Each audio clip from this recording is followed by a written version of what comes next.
Olá, alunos do nono ano, como vocês estão? Espero que esteja todo mundo bem, né? Diante de tudo que nós estamos passando, da realidade em que nós estamos inseridos. Estou com saudade de vocês, mas no momento nós não podemos ter contatos físicos, né? Estar em sala de aula, mas espero que daqui a uns dias nós tenhamos boas notícias, né? E podemos nos encontrar na escola. Bom, gente, então nós vamos continuar nossas aulas de filosofia, certo? Essa será a nossa quinta aula, tá? Bom, nós vamos falar um pouco sobre o positivismo e o materialismo histórico, certo? Então, antes de entrarmos de fato no assunto, é importante entendermos que, com certeza vocês já notaram, a filosofia ela é uma disciplina que sempre entra em consonância, né? Ela sempre conversa com outras disciplinas, como a economia, a política, a história, né? A sociologia. Por quê, professora? Porque a filosofia, além de querer entender, né, o ser humano, suas práticas, ela também quer entender a natureza, né, suas transformações. Então, por isso que a filosofia ela não conversa sozinha. Ela sempre está em contato, em conversa com outras disciplinas. E nós iremos perceber isso no assunto de hoje, tá bom? Quando nós entrarmos de fato aí para discutir o positivismo e o materialismo histórico, certo? Então vamos iniciar aí. Eu trouxe uma imagem de cada filósofo que nós iremos comentar hoje, tá? Aí nós temos o Auguste Comte, tá? Karl Marx e Friedrich Engels. Tá bom, gente? São filósofos primordiais para nós entendermos também o capitalismo, como nós iremos ver mais adiante, certo? São filósofos aí que vão falar sobre questões políticas, econômicas e sociais, tá bom, gente? Então vamos aí entrar para o assunto. Positivismo e materialismo histórico. Bom, com o nascimento e a consolidação do capitalismo, eles vão se dar principalmente pela transformação da sociedade, tá bom? Então, a partir disso, nós iremos falar de dois pensadores que viveram nesse período de mudança, de transformação, que será Auguste Comte e Karl Marx, tá bom, gente? Comte, apoiado no desenvolvimento da ciência, notem, ele vai apoiar o desenvolvimento da ciência e defender o aperfeiçoamento do capitalismo. Por que é importante vocês perceberem, né, entenderem isso? Porque diferente dele vai vir Karl Marx. Karl Marx ele também estuda o sistema capitalista, mas ele não defende o mesmo, certo? Pelo contrário, ele vai defender a constituição de uma nova sociedade sem explorador e explorados, certo? Porque para ele, o capitalismo é exatamente isso.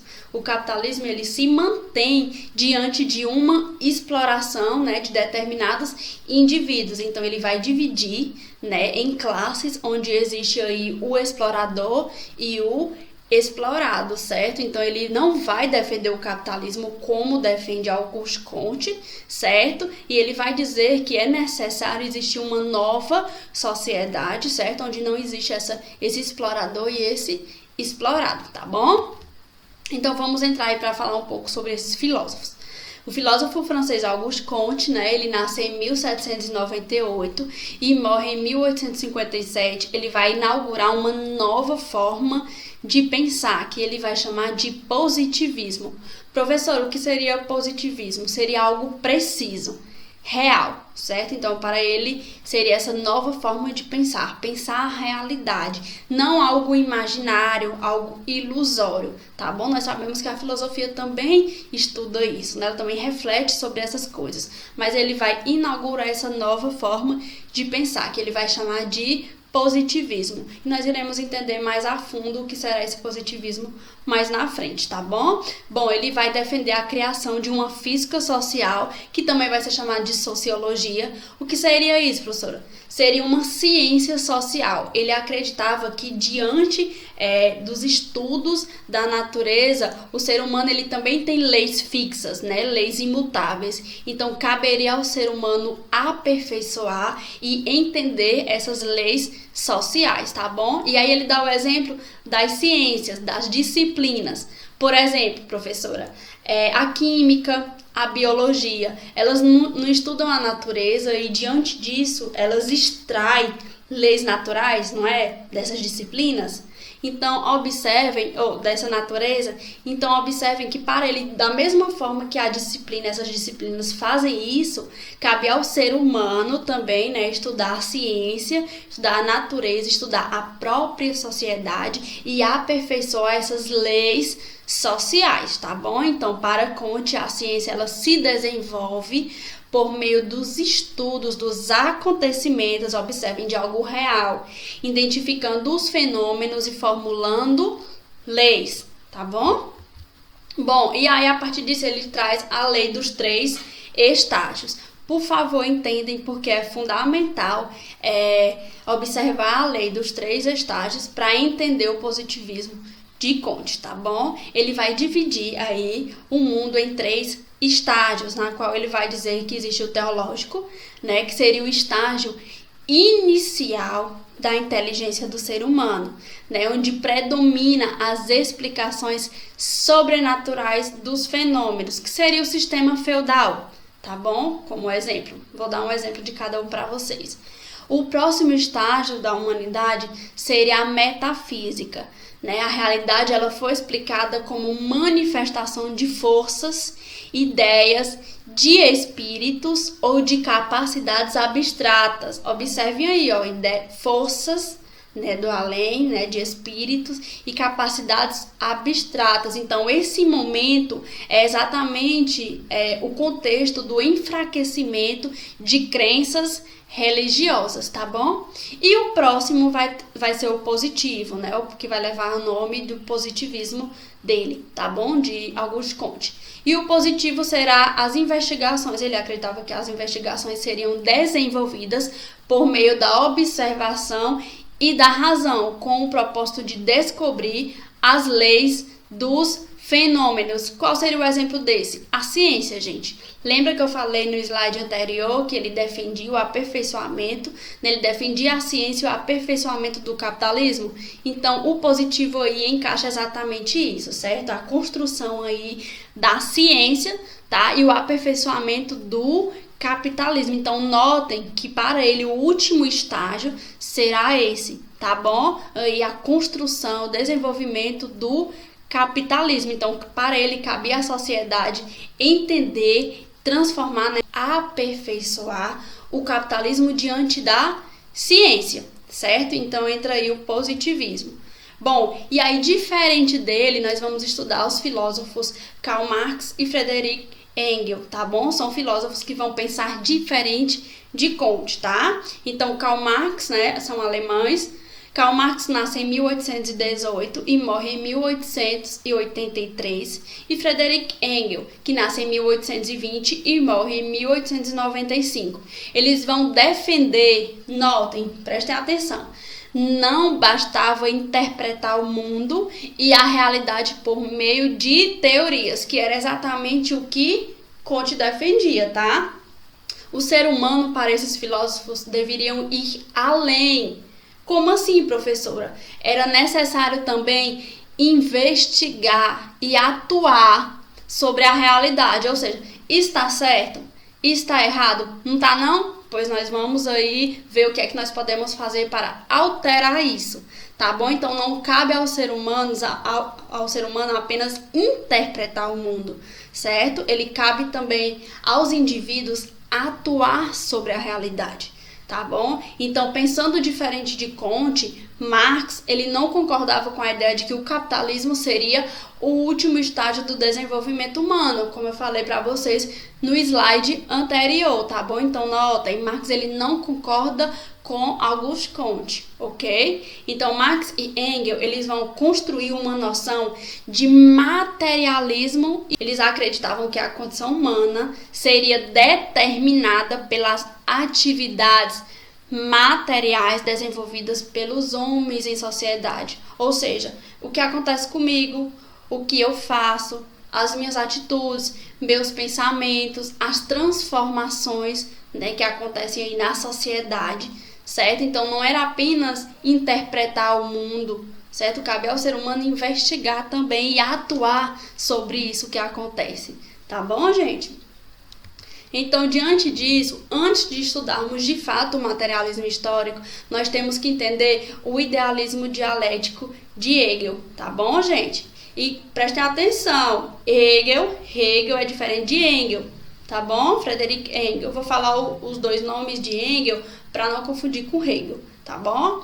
Então, para entender o materialismo histórico, vocês têm que compreender que ele é a inversão do idealismo dialético, certo? Ou seja, ele é o contrário do idealismo dialético, tá? O que seria esse idealismo dialético? Hegel, ele defendia que a essência da realidade está na atividade de um espírito, certo? Notem aí, ó, atividade de um espírito. Isso seria o idealismo dialético de Hegel, tá?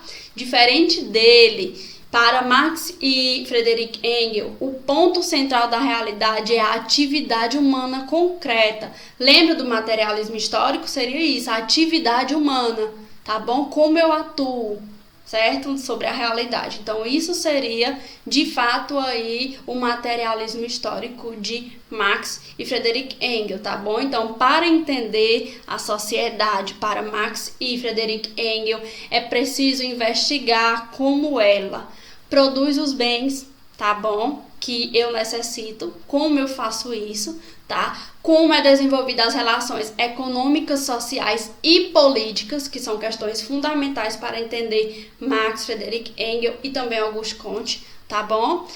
As produções, como são essas produções? Alguém trabalha mais? Alguém ganha menos? Certo? Então, eu preciso entender essa realidade em que a sociedade está inserida, tá bom? E também entender a estrutura do Estado. O Estado defende toda a sociedade, de fato. O Estado escuta mais um lado do que o outro, certo? Ele é manipulado por alguém que tem mais poder. Então, eu devo entender toda a realidade em que o ser humano está inserido. Então, além de entender, certo? Eu também tenho que atuar diante dessa realidade, tá bom? E aí, para eles, o trabalho ela seria a atividade de humanização dos indivíduos, fazendo-o adquirir características propriamente humanas. Quando eu digo eles, seria aí Marx e Friedrich Engels, tá bom? Então, eles acreditavam sim.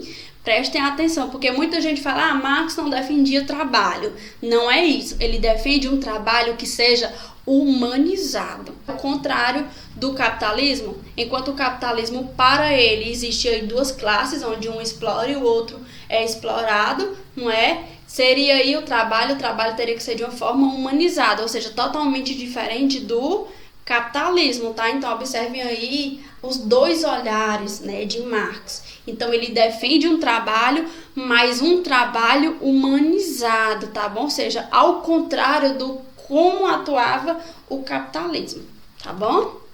Então, vamos. Eu trouxe um quadro para vocês, né, explicando melhor esses fatores. Então, era até bom vocês copiarem, certo? No caderno de vocês, para entender melhor o que seria isso. Então, vamos aí para os tópicos. A realidade, ela não é expressão de nenhum espírito ou força infinita. Bom, as coisas presentes na natureza ou na sociedade, elas teriam origem na realidade material, ou seja, nos meus pensamentos, nas minhas atitudes, nas minhas práticas ali, né, no cotidiano.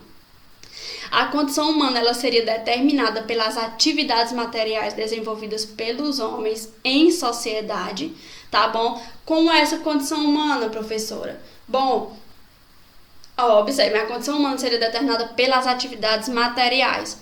Uma pessoa que ela é explorada, como é a condição humana dela? Entendeu? Uma pessoa que trabalha demais. Gente, notem, imaginem aí uma pessoa que trabalha numa fábrica na cidade de São Paulo. Vou botar uma capital aí que tem muito movimento. Ela tem que sair de casa basicamente 5 da manhã, certo? Pegar trem, pegar metrô, enfim. E para chegar, né, no seu local de trabalho. Então, ele sai 5 horas da manhã de casa, chega no trabalho 7, por exemplo. Tem gente que precisa sair ainda mais cedo, né? E aí, sai do trabalho 6 horas da tarde, né, à noitinha já. E chega em casa, tipo, 9 horas, 10 horas da noite, né? Essa pessoa quase não tem contato o dia todo com a família, entendeu? Muitas vezes está em um trabalho precário, recebe um salário que não é digno, certo? Não tem direitos, então isso é uma exploração. Então Marx, ele vê isso, tá bom?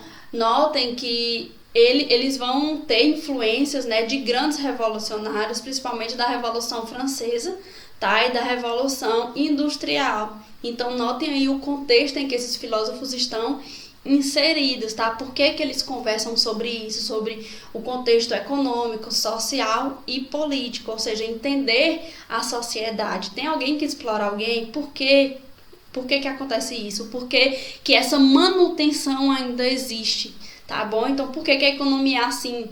Tantas pessoas ganham, poucas pessoas ganham muito, enquanto muitas pessoas ganham tão pouco, né? Por que que existe essa desigualdade social, essa desigualdade econômica, tá bom? Então, a compreensão da sociedade se daria por meio da sua investigação, tá bom? Ou seja, eu começo a investigar, a analisar toda a sociedade para compreender essa manutenção, tá bom? Então, ambos refletiram sobre o trabalho, tá bom? Todos esses filósofos, eles estudam, né? Eles observam o trabalho, tá? Só que para Marx e Friedrich Engels, esse processo ele tem que ser humanizador, certo? Tem que ser um trabalhador que respeita os limites do indivíduo, né?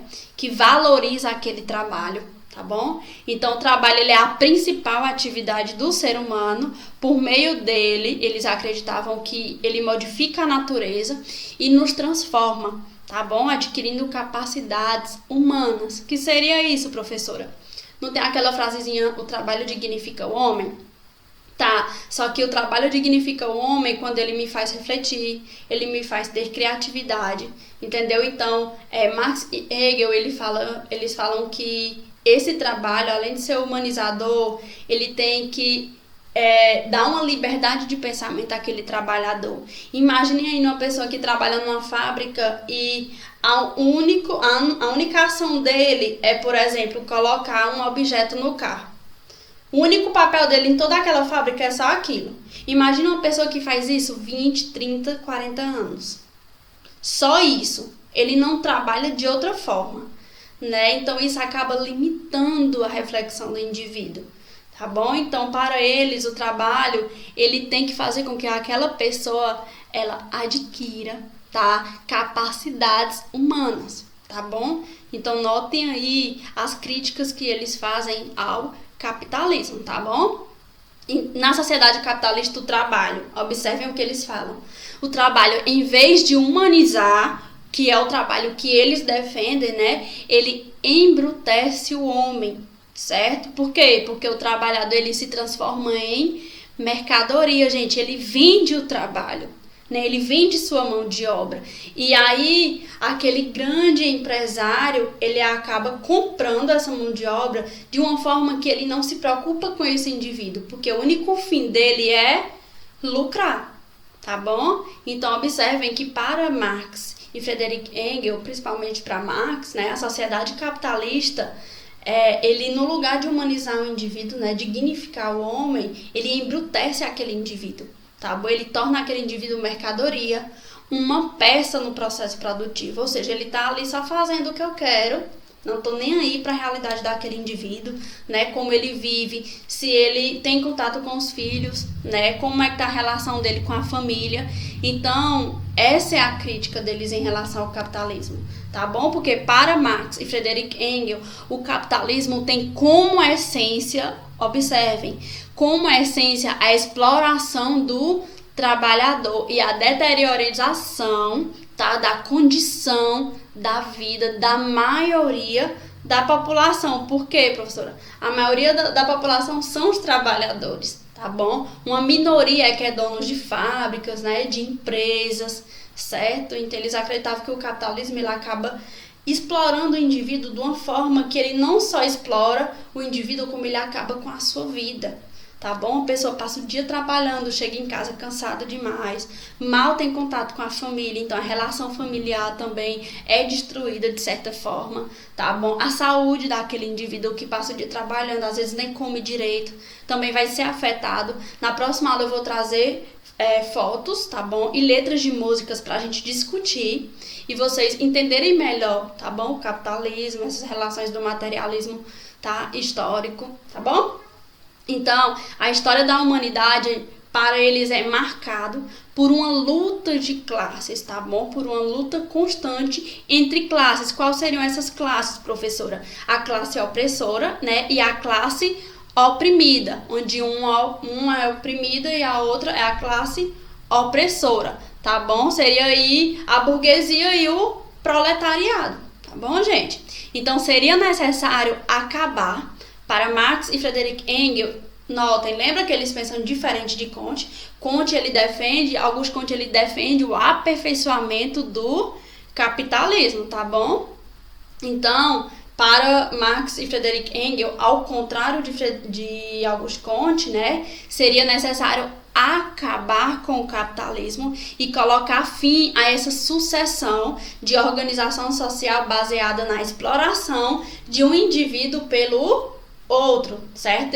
Eu vou explorar aquele indivíduo porque o meu objetivo é lucro, eu não tô nem aí para ninguém, tá bom? E é isso que a maioria, Marx vai dizer, né, que a maioria das empresas, né, das fábricas fazem, tá bom? Eu ganho muito pouco em relação ao objeto que ele vai vender, aquele objeto que eu faço a manutenção, né, que eu vou construir, tá, gente? Então, para Marx, a sociedade, ela deveria ser uma sociedade sem classes, tá? Onde o homem sairia do reino da necessidade, e essa necessidade para ele seria o que é imposto para ele. O que seria esse imposto, gente? Eu trabalhar de uma forma em que eu sou explorado, tá bom? Nós não nascemos e crescemos, vou ter que trabalhar, não sei o que, não é? Então, para ele, a sociedade, ela tem que sair desse reino aí de necessidade, tá? Para viver em um reino de liberdade, que para ele seria um trabalho humanizador, tá bom? Não só um trabalho onde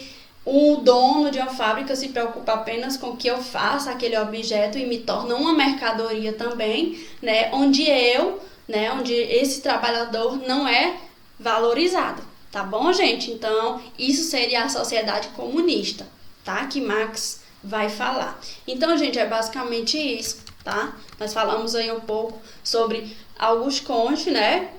A sua ideia de defender, né, um pouco o capitalismo, certo? E falar um pouco sobre esses 3 estágios que ele fala, tá bom? E aí também a gente entra para falar um pouco sobre Karl Marx e Friedrich Engels, né, que são filósofos que vão pensar diferente de Comte em relação ao capitalismo e à forma do ser humano, né, que não bastava apenas interpretar o mundo e a realidade. Para além disso, o ser humano, ele precisa investigar e atuar, né, ou seja, mover essa realidade de acordo com o que eu vivo. Tá bom, gente? Então é isso, falamos também sobre a dialética material, e aí na próxima aula eu vou trazer músicas, assim, letras de músicas, tá? E imagens, pra gente discutir, entender melhor o capitalismo, a sociedade comunista, como eles defendiam essa sociedade comunista, tá bom? Que aí na terceira aula sobre o assunto, a gente resolve as questões, tá bom, gente? Beijo e até a próxima aula. Tchau!